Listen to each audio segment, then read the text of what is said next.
Okay. Let me ask if anybody has any questions or comments or anything that they want to share. Question. Okay, 1 and 2. What would you call Prezi? What type of presentation would that be? What would that fit under? It would fit under PowerPoint type presentation. You want it's interactive? Not really interactive. I mean, it just scrolls and rolls, and I've seen a couple of good ones, but most of the ones I've seen have not been good, in my opinion. I mean, it's just my opinion, but I think people misuse it. Gets you dizzy. Sorry, it gets you dizzy if you're diabetic or something. Yeah. But in general, Prezi is a good tool if used well. But again, it's like a PowerPoint. But basically, it's. Yeah, So because we saw one Friday that At the end of, after the guy was done presenting, I was like, he really likes circles. Yeah, this is a program called Prezi. I don't know if any of you have heard of this. Prezi. It's kind of it's a strange way of making a presentation. It's like you're kind of going on a map, and you stop at one spot, and then you kind of go around, stop at another spot. Have you seen that, Prezi? For me, I personally do not like it. But I understand from my students at Maryland, their students enjoy using it. They like it. So you always want to do what the audience,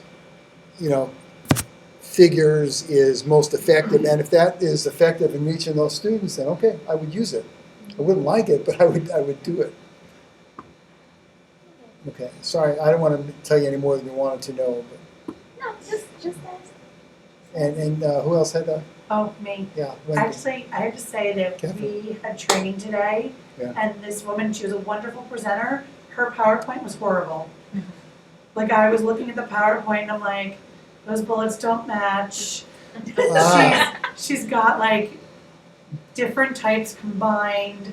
Like, and I seriously wanted to go up to her and go, can I help you with your Isn't PowerPoint? it annoying She's to got watch things that? dangling on the end, like on the next line. I'm thinking, no, you're doing this wrong.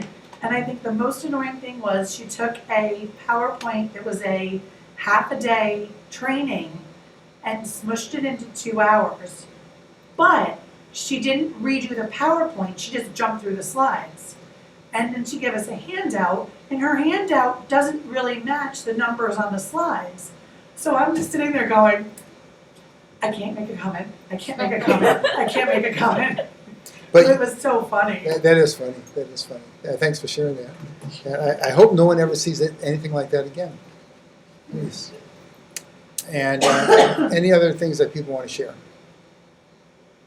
Oh, you want to share with the class what happened Oh, here? sure. I don't know if you guys remember the grants that he was telling us about. I actually applied for one to go to Chicago to a conference about educational leadership, and I was awarded. So first, that was fast. yeah, it was. What? Yeah, I told you applied. guys to do it.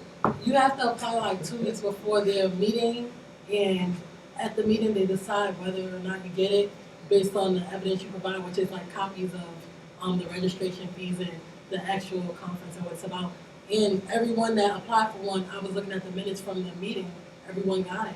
Wow. It wasn't, and I was surprised, it was like about 8 people that did it, and they all got it. So you guys should do it. That's I keep telling you. And we had a student in about the year 2000 who was on the graduate student committee. He worked for us, and he said, you ought to have students apply for this because the only people that use the money are the people on the committee because no one knows about it. So then, since then, I'm in that 512 class when I have people apply for grants. That's always one that I emphasize. Do they have it in the spring as well? I think they have one in the spring as well where you guys can apply. You And can apply year round. It just has to be Uh-huh. before their meeting. You just have to bring it to apply 2 weeks before the meeting to the graduate student study office. so all you got to do is just check the Graduate Student Association. I put the link up there. And, next time, Nikita, you look at Hawaii, right? I mean, or Bali. It's even better. Though it's a 40-hour flight, you don't want to go. So that's something to consider as you continue on the grad program. take every opportunity for professional development that you can get. I mean, there's so many resources. It's like a banquet table. You just kind of reach. So don't let a no get to you, because you can always find some kind of funding or do something somewhere. Okay. Now next week there won't be a class. I'll be here on Tuesday for an earlier undergrad class. The assignment this week will be for 2 weeks, so you'll have a chance to work on these presentations and stuff, and get it finished. Do it leisurely, but do it well. So, question or comment about that? You say you put the link up to those credits? I sure did. Which week? I don't remember which week. It's all the way at the top. I thought, Yeah. yeah, it's all the way at the top, it's not Yeah. under a week even. It's like, Oh, right there. It's a Graduate Student Association. It's above the fold. But I've had students every year, anytime I tell some folks about this and they get serious, they get the grant. Arizona, California, full pay for the one in Philadelphia, all around. And it helps to find something that you're professionally interested in that would help you either in technology. You guys aren't in technology, so leadership, good. Doesn't matter. And well, you're in the program, so you might look for something that would kind of be involved with your day job, but something that would also fit into the program as well. Free money. Yeah, and the application takes 5 minutes. It does. Oh, they have 5 minutes. I mean, that's a tough one. I don't know if I could handle that one. Let's see. The writing project, is anybody interested in that? You guys know about that? I mean, I put a thing up here. The Connecticut Writing Project is for people who are teachers. And basically, it teaches you don't have to be an English teacher for that.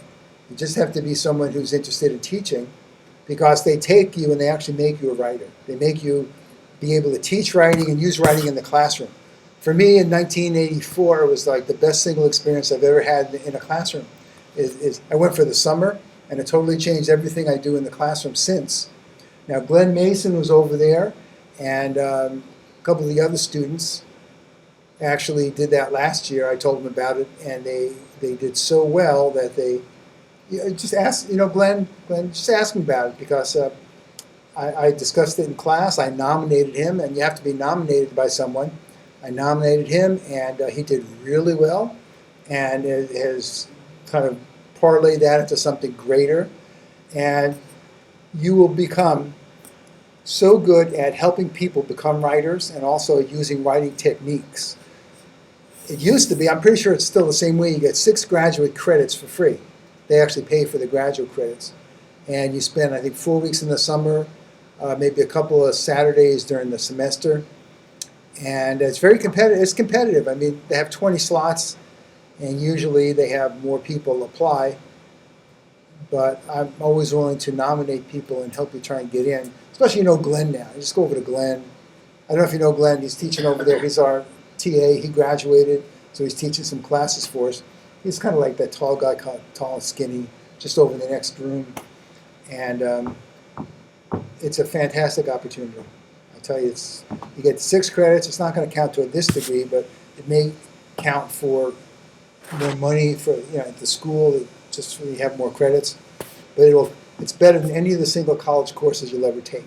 So anything you take in here, you may like them, but that writing project is as good as it gets. Everybody I know that's gone through it has nothing but good things. Well, yeah, you're at a school where people have Yes, done the that. partner that I teach with, she's been involved with it for years. Dr. Valerie Sure. has a relationship with my school, and she's in charge of it.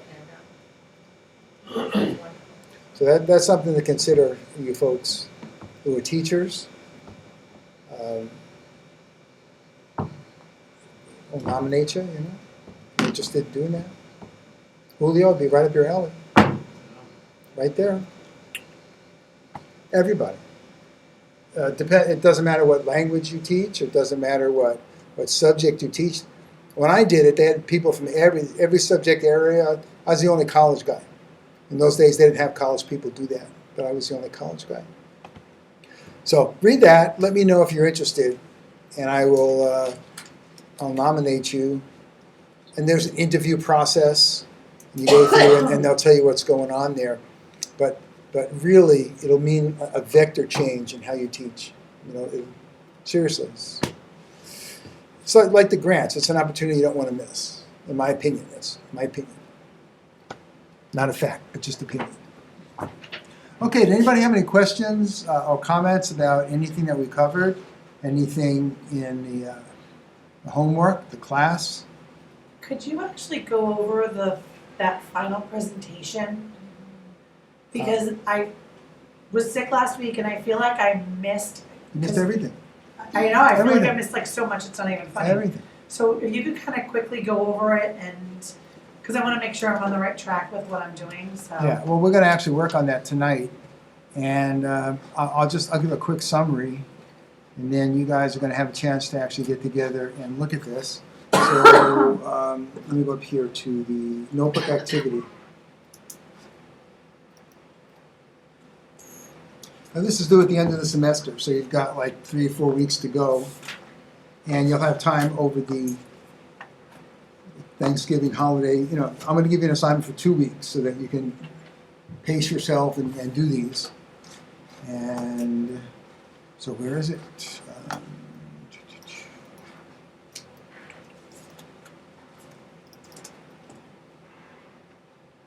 Okay, so basically,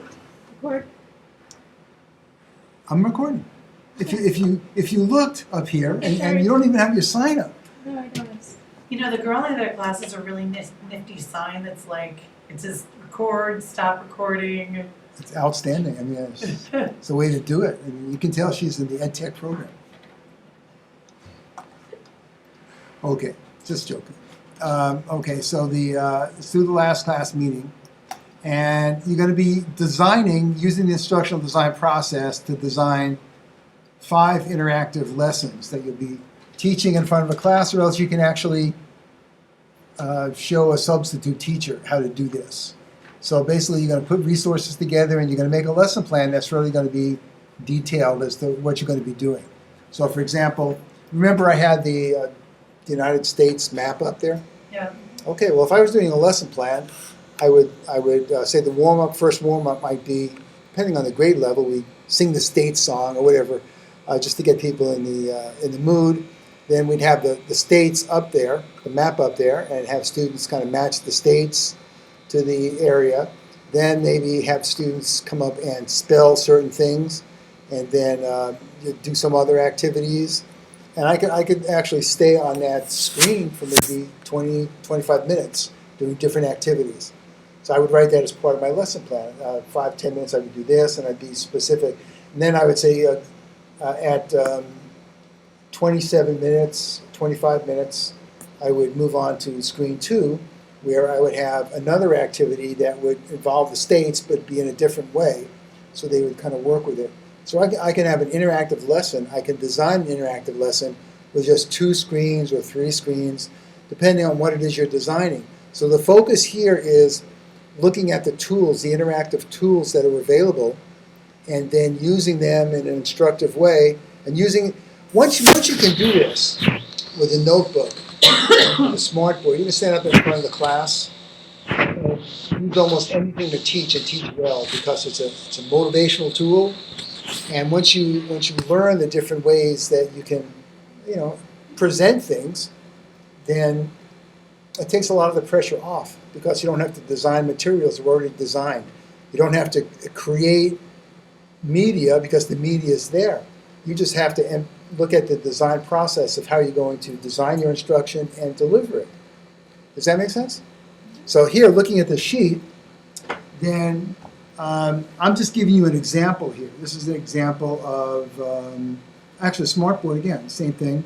I went over that last week. And so the example was there's a lack of instruction about the states. And I asked myself, what do I need for those kids? I need video, movies, books. Any of those things can actually help me address that need. I could find a movie about the states and let them watch that. But actually, that's not really good instruction. So I prioritize, the thing I need the most would be interactive instruction with a smartboard notebook, because I know I could get the students interested. If I gave them a movie or a book, chances are several of them may not get interested. And by using the notebook, it allows them to become part of the group.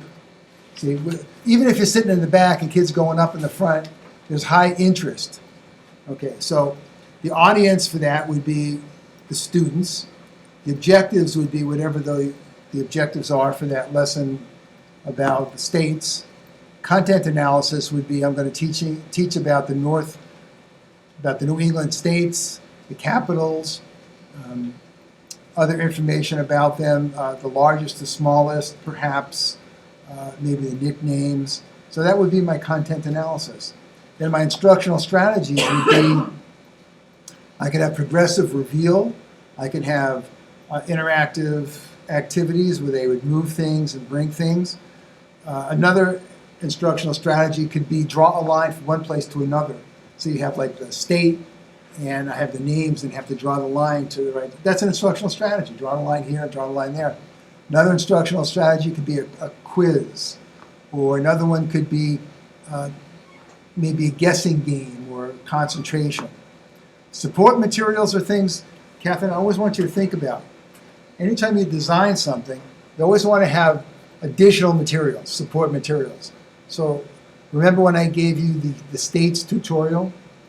What I did was I did a screencast, as I said, then I took pictures, screen caps, and I put that into Word and I made a tutorial. And so whenever I teach that particular lesson, I not only go through a video or do it live, but then I have the support material developed. Anytime you're doing anything for any group, anytime, think about ways that you can help them remember through additional materials. Be it a handout summary is good. Sometimes, like if I was going to be doing this to an older group, let's say I was teaching a group of students in the United States. They're all old folks, but they don't speak very good English. They're in adult basic education. You know what that is? Like people who are older who haven't gotten their GED yet. I would teach a lesson like this. And I would have, after the lesson, I would have a summary with the points, main points, because they probably couldn't get all my English. So I know they're not going to get all my English, so I better write it out in a way that they will understand. For some kids, I might put more graphics on a handout. It's all dependent on your audience. For you guys, what I always try and do is teach. I always put the recordings up. That's my second. The instruction you have here is first. Secondary are the recordings. The third, sometimes I'll put up a separate tutorial. Or put up other handouts for you to download. So I never make it so that everything is dependent. When you take the Flash class, if you have 12, it's the same thing. You do all the interactive stuff, and it's all available on video as well. So then the evaluation is, depending on what the lesson is, what the students can do or so on. And later on today, we're actually going to be talking about evaluation a bit in terms of creating rubrics. So we'll be doing that a little bit later. So for homework, does that answer your question? Ask me another question. Don't let me go. No, it was actually, more of it was the homework. Because I found that when I was doing my lessons, when I was doing the paragraph, I actually just really cut and pasted because I'm going to be doing the same thing. It's just a different, doing the senses. It's going to be the same thing, really. It's just going to be different hearing versus sight versus smell versus taste versus feel. Well, that's okay. I'd like you to differentiate amongst them because there are different senses and there are different things about them. Okay. So as you're doing this is where you would say, I would do the ABC, or you'd have the A down for every one of them. You'd introduce them a certain way, or and then you would differentiate them depending on the audience. If the audience, here's something to consider. If your audience is younger, consider a story. Put something in there that gives you a sense of loss and audience. If it's an older group, people like you, or people who are Do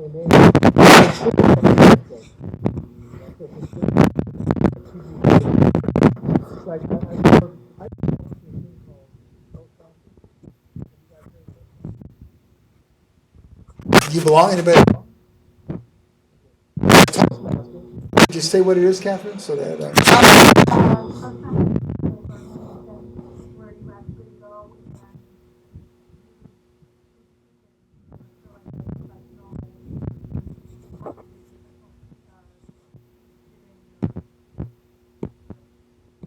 anybody can go there. Like people Oh, who really? are people who are afraid of being in the classroom, business people who have to give lectures or give talks and are afraid, so on and so forth. And what Toastmasters does, what I liked about it, especially, is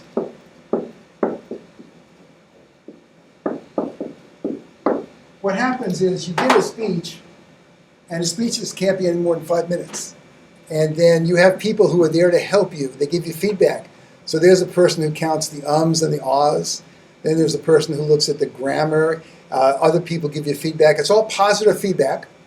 And what happens is you're amongst a group of people who want to improve their speaking, but at the same time, they're people that are usually unlike you. When I did it for a couple of years. There were people like business and welders, and there was people who ran their own companies, and an Air Force general was in there. Wow. And they would all give speeches. And when you go there, you don't have to give a speech. But what happens is they have several different courses that you can take. So, for example, you would get a beginning book. And the beginning book would have like 10 types of speeches you would give. First one would be an icebreaker. It's like 3 to 5 minutes. You just kind of tell about yourself. Second speech could be a fun speech. Third speech could be an entertaining speech. Fourth speech could be using media. And so you become a competent communicator, and you're able to actually tell stories and get people interested. And I think that's one of the best things that you can do, is be able to have that facility and also a backlog of stories and know how to deliver them. So basically it's like $50 a year for the club. There are clubs all over the world. And in Hartford, there's like about 20 clubs. Wow. And basically you can go and visit, sit down and listen to people. They'll ask you to introduce yourself. They'll ask you if you want to speak. You can say no and say fine, just listen. And you'll see how it works. I was incredibly impressed, because I don't think I need to work on my speaking. I mean, I'm a teacher. I speak all the time, but it was fun to be able to go into those things, to learn to speak. And I think that helps as a teacher if you can bring things to the audience, like stories or anecdotes, or point out interesting things. And adults like that. Adults don't like sit there and be lectured to. They want to hear it. They want to be entertained in a way. So that's something to consider for that type of audience is the point of this. But if any of you are interested, usually there's like a Toastmasters on a Monday and a Wednesday and a Thursday and a single day, and then you just check online and I'll show you where it is and you can go visit. I would recommend that as well as a way to develop some personal skills that you may not have thought of, but they really will help. So that would fit in with the audience, as Catherine, as we were talking. It's important to consider who the audience is, and then how you're going to get to them. In this class, I try and, because people are technology, I try and use as much technology as model. You won't find anything that Dr. Abed and I do we haven't done. So we're not going to teach you out of a book or anything like that. He's a pro photographer. He knows design and stuff. He knows what he's doing. You take courses from him, you get it as good as anywhere. Here, the courses I teach, I've taught every grade from kindergarten through graduate school. So I have a feeling for what happens in the classroom and training teachers. I teach people how to teach online. I've taught online. I do that. That's my part-time job. So everything you get in this program is like right from the horse's mouth. And that's important. So that's what you do with these lessons. You will just kind of, actually tonight I'm going to have you guys kind get into a couple of groups and just share what you've done. Okay? Does that answer your question so far? Okay. Okay. So going back here to, we had a nice little dialogue here. Thank you so much, because that was driving me absolutely bonkers nuts. Good. Well, bonkers are us, as we would say. And if anyone needs clips, I found a free website for clips, like sound Audio bites. clips, sound clips. Yep. So I'll post that to Myola or something. So for tonight, what I had for the agenda is I'd like to look at some of your websites and some of the notebooks that you put together. You know, some people found some interesting stuff. I should do that. And then I'd like to get into how many people do we have here tonight? 6, 7, 8, 9, 10, 9, 10? We get into 2 groups of 5 where people can share just what they did, you know, for their 5. Then we're going to look at instructional strategies for the interactive whiteboard and just a few more smartboard features. And then we're going to be creating rubrics. How many of you have created rubrics before? Okay, you got 3 or 4 folks. So these are the pros. We'll rely on them. And rubrics are actually, they came out of the writing project, just to let you know that in the early 80s, when they started using rubrics, the Bay Area, the California Writing Project started introducing those, and they became popular in the public schools, but not in universities. I was like the first guy. People laughed at me when I tried to have them do this at the university. They said, that's so stupid. But I had the last laugh. And then we'll have homework. So do I have any volunteers to look at their site and look at the notebooks that you posted there, I hope? Sure, you can do mine. Catherine? Okay, now, nothing embarrassing. No. All right. You know, the people say that, but we shall see. Tell us about it.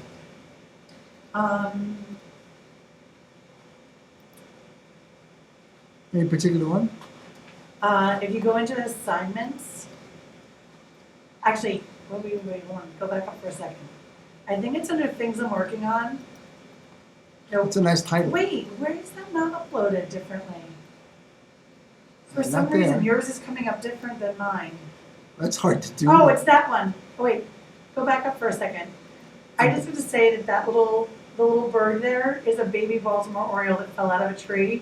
Took a picture of him You're and kidding. uploaded it. I was just so unbelievable. It was just adorable. So anyway, go back to assignments and then you can go to my. I'm like the queen of non sequiturs, sorry. Okay. You go all the way to the bottom.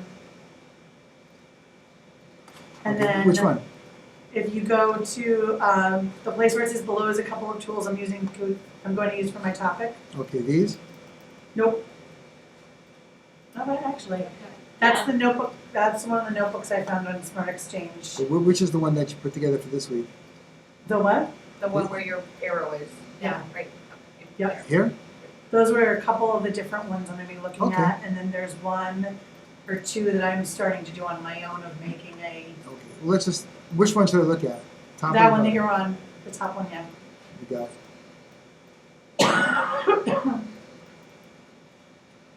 Now, how do you guys like using the notebook? You find it useful? I hope you have a chance to look at all the resources, because it is just so loaded with resources. Okay, so tell us about this. Wow, you got a lot of nice ones here. Holy cow. Yeah, I got a couple of them. I took this little website that was using, the whole website, or the whole notebook was on all of the senses.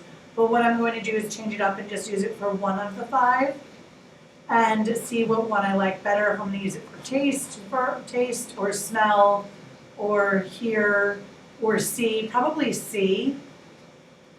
Okay, so I'd use the pen, right? Is that Yeah. right? Use the pen to then have them circle, like, you know, what are they looking at? You know, the little girl is looking at the boy, or what, tell me about it, and kind of had the kids maybe create a story just Okay. from the fact that it's sight. Alright, so.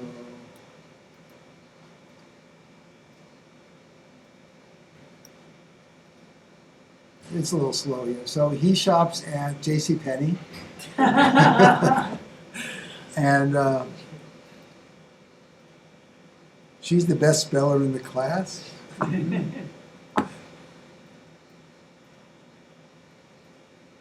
He has a lot of pets. And, the senses. Well, let's see, the sense of taste, Yeah, olfactory, and stuff like that. yeah. Okay, and let's go to this one. Any others that are on here that are, which of these? There's another one, if you go down number 6, this is one of the ones I'm creating on my own. Oh, you created this. Yeah, I'll actually go up one more. Oh, Ah, it's 5, I'm sorry. And so what I'm gonna do is is, this fun? have them describe how it feels when you touch it. So like the kitten would be soft and furry, and get them kind of talking about that. The ice cream cone would be cold, and, So you would have them, because it's interactive, you'd have them actually go up Yeah. to the board and do something with that. So maybe touch on it or write the name or do something. and mine is geared towards pre-K or K, because I have twins that are pre-K, and so it just kind of made sense, thank you, to do something that I could actually show them and see if they actually Mhm. enjoyed it or anything else along those lines. Good. And it's important though that with the smart board, I want you to make it interactive. Just don't show people stuff, but make sure that there's something that's done. Yeah. This interactivity, designing for interactivity, is not just putting something on the interactive board, but it actually has students doing something. Yeah. So with that in mind, that's very nice. I appreciate that. With that in mind, I actually put some resources on the class site that deal with strategies for teaching with interactive whiteboards. And actually, there's a lot of resources I want you to read, look at them, and you'll learn a lot.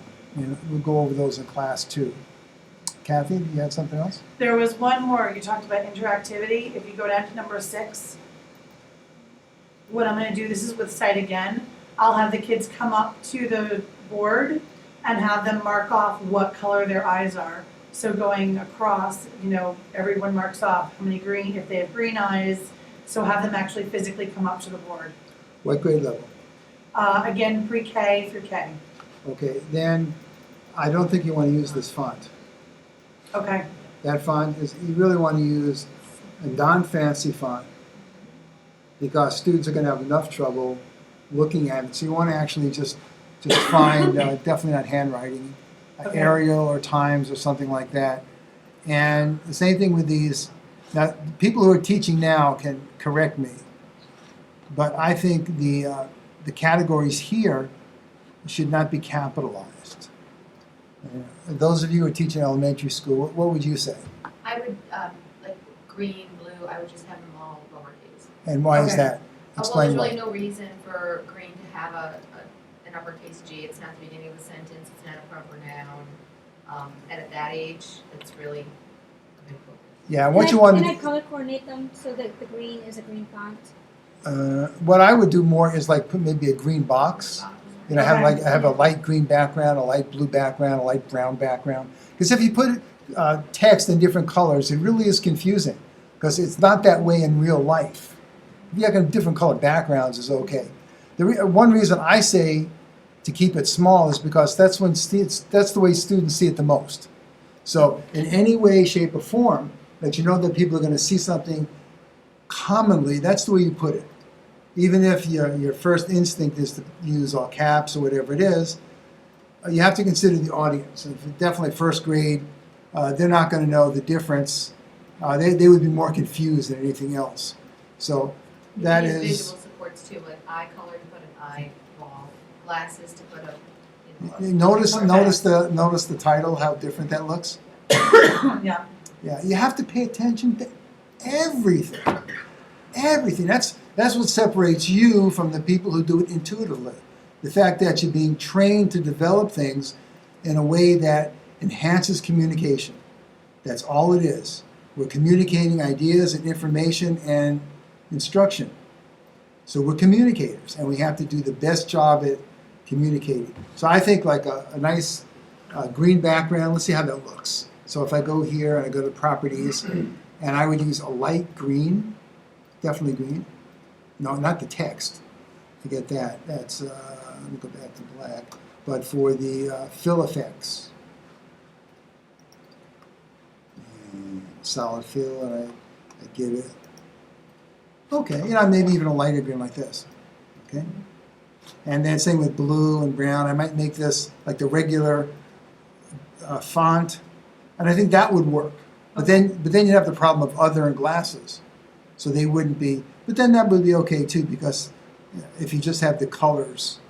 I have two graphs, just one for eye colors and a separate one Yeah. down below for glasses Oh, there you and no go. glasses. Yeah, good idea. You separate it like have a line here separating it, so you have like a big bar separating them, so that it just emphasizes. And actually, for eye color, I would just actually put an eye there instead of writing eye color. I'd actually put an eye, and maybe an uncolored eye, so that if you're doing the Kathy way, you click on the green and the eye would turn to green, or if you do, or the blue and then it would turn to blue. I mean, you could just do that by making separate. Or actually, because the kids are gonna be non-readers, because pre-K and K, you really don't, Yeah, I mean, they're not correct me gonna- guys if I'm wrong, you're not gonna have them reading so much, but maybe an eyeball with that color would be better than, Hey Ben, sure. No, okay. What do you think? They're not reading. Work good, because you'll have Good. readers in here. How about somebody else sharing what they had? thanks guys. Somebody else, 'cause that's good. You can go to mine, but I don't know what we went over. I don't think I did the assignment exactly correct. What'd you do? I thought that they were separate assignments. I found a bunch of games that didn't necessarily have to do with my final project. Okay, doesn't matter. The meeting content, I think I put it in the wrong spot. Where'd you put it? And Content. Okay, sure. It's okay, you don't have to go crazy and think that you have to please me, because you don't. What you have to do is just justify what you do in an educative way. You're not here to please me or Dr. Abed, you're actually here to learn, become independent designers. This is the one? Identifying No, good, the top four. top four. Yeah, Well, the pick bottom one. The last one I couldn't fit in. The file was too big. How about Fig Football? What's a Fig Football? It was a opening. It was like a template for a game that you could enter questions and answers. Oh, okay, let's see. Now, as these are going, as you're seeing these, it's being recorded. You can go back and look at these. You might want to download that. You know where it is on Julio's site and Catherine's site. And you'll get other folks and see what they have. See what those strategies are. How many pages? Like 27? I'll say 50. Oh my 50? gosh. 50? Because it's a big template, yeah. That's big there, man. Jeez. I mean, I'd go to Mars and back by the time this thing opens. Are we taking a break now? Not yet. Well, let's just move that over to the side. And that'll It's going still, quick. there must be small pages or something there.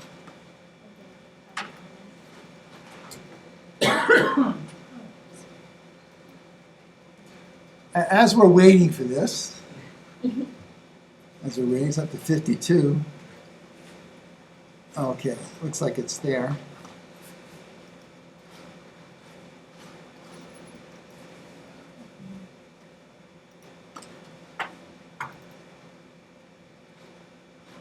Okay, so tell me how this works. So when you go to the next slide, Yeah, I'm not sure what to call these. Usually they call these boards, the smartboard people. I like to call them screens instead of slides, because it's not really a slideshow, but I don't know. I really don't have a definitive answer. So whatever's comfortable for you, just call it whatever's comfortable for you. when you Okay. click on one of the footballs, it brings you to a question. Okay, so this is like Jeopardy or something? Kind of, right. These are all grammar-based questions. Okay. I think they're all grammar-based questions. What is the comparison between two or more things that doesn't use words like as or like? The answer would be metaphor. You click on the answer. Metaphor?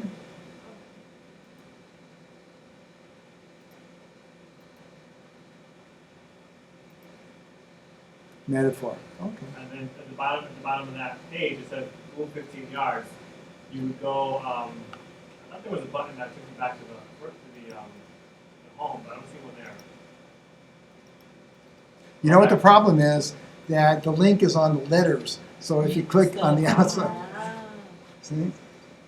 Right, there it is. So then you would take team one's X. Do you do that yourself or does it do it automatically? You have to do it yourself. Okay. You would take the X and move it to the 15-yard line. All right. Well, isn't that cool? Well, what happens if people don't like football? Right. You're gonna learn about it. So this is for the all boys school, right? The Catholic school. Yeah, see, that's nice. Now, what do you say about? I know they're trying to use the Chicago Bear colors, but how does that look? Not very good. Not very I good. mean, I would not. No. Plus, it's all capitals. Yeah. I wouldn't do that. I would, yeah, there's a lot to change. Once or twice a year I do a Jeopardy style game. I thought that Yeah, would be a nice yeah. alternative to it.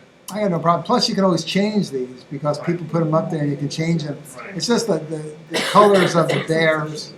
I mean, it just.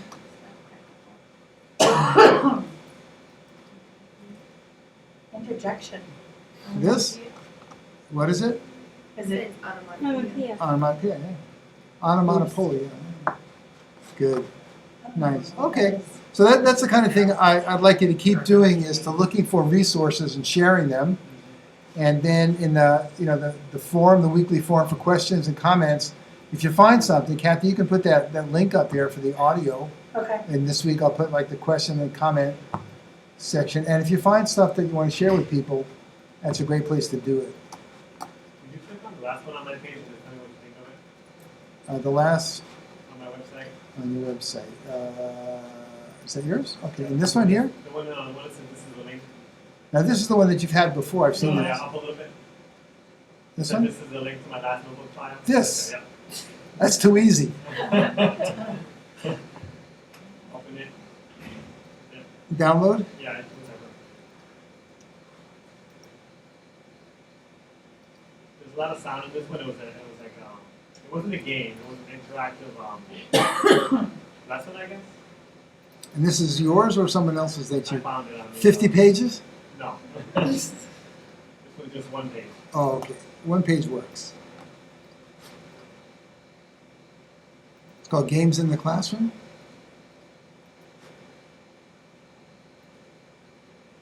Now, who made this? Did they say? I think it was on the. I think it was in the gallery. I saw that. I didn't open it and watch it, but I saw that. Okay. It's got sound. This could be British. This is the kind of thing we have to look for to see. Okay. Yeah, this is a Brit thing. I don't know what's the right one. I've seen a lot of that actually. The Brits. Yeah, lots and lots. Yeah, and you'll notice if you see the British spelling, but in general, they are way ahead of us in developing these games and putting them online. So what should I do? No, it must have been the wrong one because that's not the one I was thinking of. You can. I'll just ask about it later. Okay.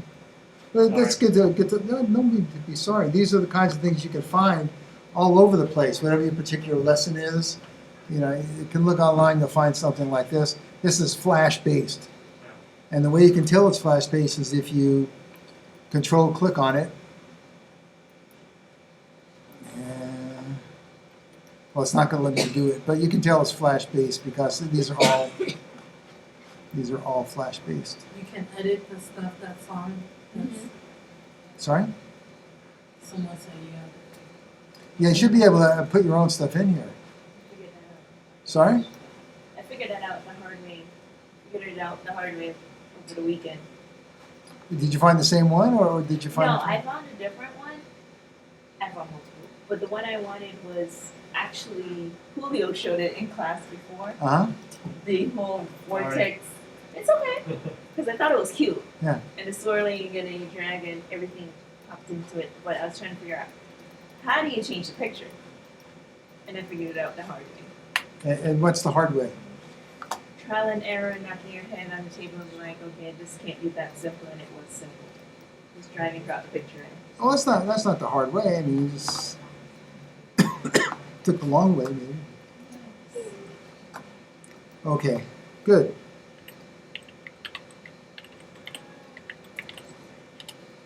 So, did anybody have any questions about any of those games, or find anything that you really are dying to share because it's like the Vortex or something better? I actually saw one thing in there, I put it on my page, but not even for an actual lesson, but they have so many different timers for the smart board that, like when you're doing time tests and stuff, if you're lucky enough to have a smart board in your room, to have that big timer on board for the kids to see. And that is really They have tons of them. They have little, like this fuse going to the firecracker. They have the clocks. Just there's so many ways to use it. I wish I had. now. Why would timing be important for kids? Well, like for math facts mastery, when you're doing those time tests, writing prompts. When we administer writing prompts, it's a 45-minute prompt time. It just helps them know, how much time they have to plan and how much time they have left to wrap it up, because that mimics the CMT and the standardized testing when they have a time block. And that would really be the only time I would use that. Okay. Or even just when there's silent reading time, when you've got your 15 minutes. So they Now, can- don't forget too that kids really don't have a great idea of how much time something takes. You say, how long does it take to do this? They'll say like 100 hours. It's like when you ask a child, how old's your mom? 100, or 15, and you know what I'm talking about. So using timers like that in a classroom can actually help students kind of develop a sense of how long things take. And because sometimes you'll tell a kid, just wait 5 minutes, and that could be like 500 hours. That's all they hear is 5 minutes. I remember once somebody told me 5 minutes, they never came back. So that's good. Now I'd like to break you up into two groups, and I'd like you to share. We'll take a half hour, so the 5 people, that gives you 6 minutes each to share your 5 presentations and get feedback. Sound good?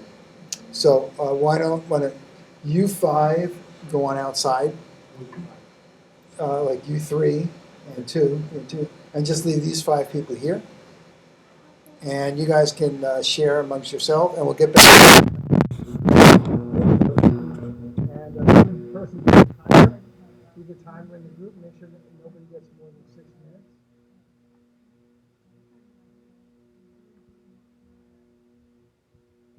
Yeah, you 5, 3 and 2. Oh, 3, 2. 1, 2, 3, 4. Oh, okay. I'm sorry. There's a quiz. You're Gotcha. always here now. I don't teach math. I don't teach math. Yeah, just 6 minutes each. Just share your 5. Give feedback. Give feedback. Everyone's phone. Hey. And so Just the notebook. I don't know, maybe so.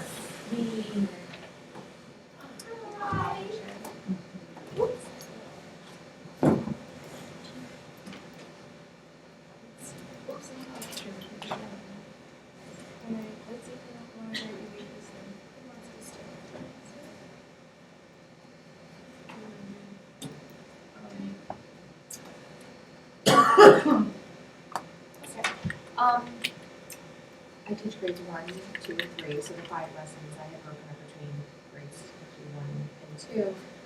So for one of my lessons, and they're all language arts based. For one of my lessons, I was going to be using the spinner, and I just populated it with some vowel sounds and looked at where the kids would, spin the spinner. They would be divided into teams. I might even do it in small group. So if they spin the spinner, they learn that along. Oh, they have to take their pawn, go to that same color. So long would be pink. And now with that blend, they have to come up with a longer word because we didn't write that. So it's basically, it would just be doing consonant digressing blends with vowel sounds, and then there would be a handwritten portion of it as well. We had to write the words they created, and then sort them by model patterns and that sort of thing. So that'll be one more. Another one would be a Jeopardy style. It was a huge file. I didn't make those colors. I don't like the movies, but anyway,